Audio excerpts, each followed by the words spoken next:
Diqqat, xonanda Ozoda Nursaidova haqida kutilmagan xabarlar tarqaldi. Assalomu alaykum hurmatli tomoshabin, kanalimizga xush kelibsiz.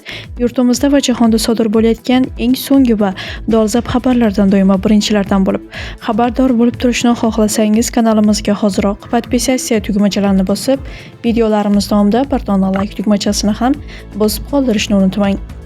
28-noyabr kuni taniqli xonanda Ozoda Nursaidova Chemadan nomli yangi qo'shig'iga ishlangan klipni muxlislarga taqdim etdi.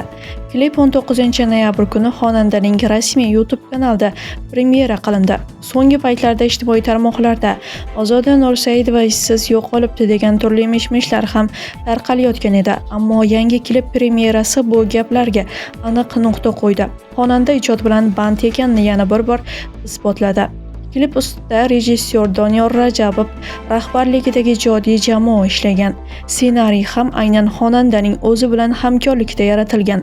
Videoda dolzarb syujet va yuqori sifatli ishlanma o'zaro uyg'unlashgani ko'rish mumkin.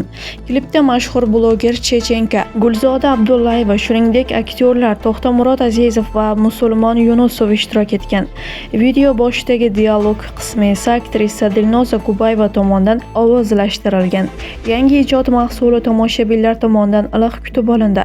Qisqa vaqt ichida klip ko'plab ijobiy fikrlar va ko'rishlar jamladi. Mutaxassislar bu ishni Ozoda Nursaidovaning ijodiy o'sishi va zamonaviy shou-biznes talablariga javob bera olishini yaqqol ko'rsatib turgan asar sifatida baholashmoqda. Hurmatli tomoshabin, video haqida o'z fikrlaringizni kommentariyalarda yozib qoldirishni unutmang.